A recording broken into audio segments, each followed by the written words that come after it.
పితా పుత్ర పవిత్రాత్మ నామమున ఆమేన్. జ్ఞానవాణి శ్రోతలకు నా హృదయపూర్వక ఆహ్వానం. యూదిత్తు గురించి విని ధ్యానం చేసుకుంటున్నాం. యూదిత్తు విశ్వాసం మనకు గట్టి ఆదర్శం.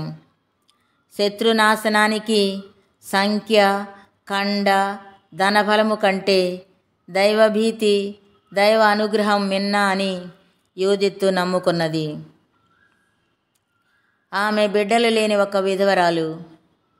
తన శేష జీవితాన్ని అంతా తన జాతి కొరకు, దేవుని మహిమ కొరకు వినియోగించిన త్యాగశీలి.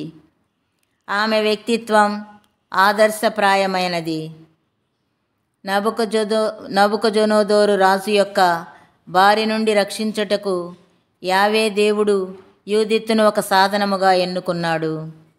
ఆమె 100కు 100 పాళ్ళు సహకరించి దేవునికి మహిమను, ఇజ్రాయేలులకు రక్షణ, తనకు ధన్యతను సాధించింది.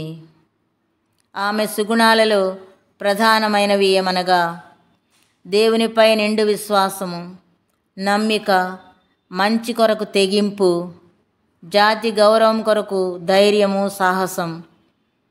ప్రాణానికి తెగించి జీవితాన్ని త్యాగబలిగా ఇజ్రాయేలుల కొరకు సమర్పించిన అప్పటి స్త్రీలందరిలో త్యాగమూర్తి.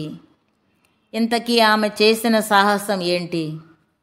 భయపడి శత్రువులకు లొంగిపోయిన ఇజ్రాయేలు ప్రజలను హెచ్చరించింది.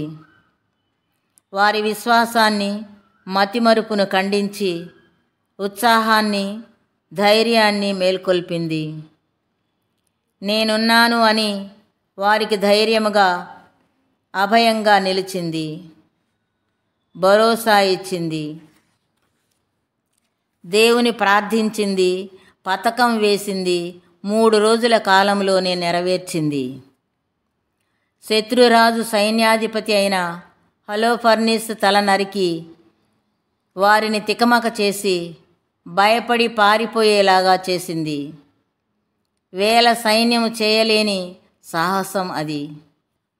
యూదిత్తు తన అందాన్ని, ధనాన్ని, ఆనందాన్ని, వయస్సును, తెలివిని, విశ్వాసాన్ని, దైవం మీద నమ్మకాన్ని తన జాతి ప్రజల కొరకు సొమ్ము చేసింది. అలంకరించుకుంది, వగలు పడింది, నటించింది, రాజును సమీపించి మంత్రముగ్ధను చేసింది. మొదటి చూపులోనే సైన్యాధిపతి నుండి ఆహ్వానాన్ని, ఆదరణను పొందింది.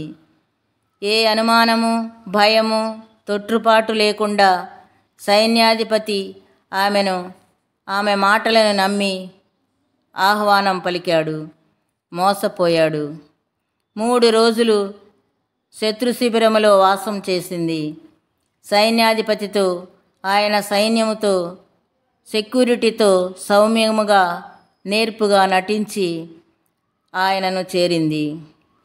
తినిపించింది, తాగిపించింది, కడన ప్రార్థించి హతము చేసింది. తల నరికి విజయగర్వముతో సొంత ప్రజల శిబిరము చేరింది.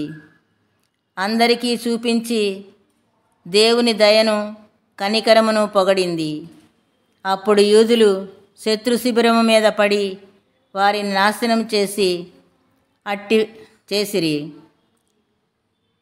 అట్టి పుణ్యవతిని దేవుడు ఎప్పుడునూ కాపాడుతాడు. ఆయన తనను చెరపలేదు, కళంకం ఆపాదింపలేదు అని ధైర్యముగా చెప్పగలిగింది. తన ప్రజలు ఆమెను నిండుగా నమ్మారు. ఇంత విన్న మనం ఈరోజు ఏమి నేర్చుకుందాం? నిస్వార్థం జీవితము, సేవ.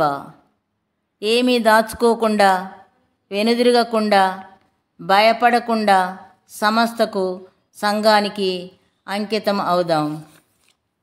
దైవ ప్రేమలో, మానవ ప్రేమలో ఎదుగుదాం. ఆమేన్.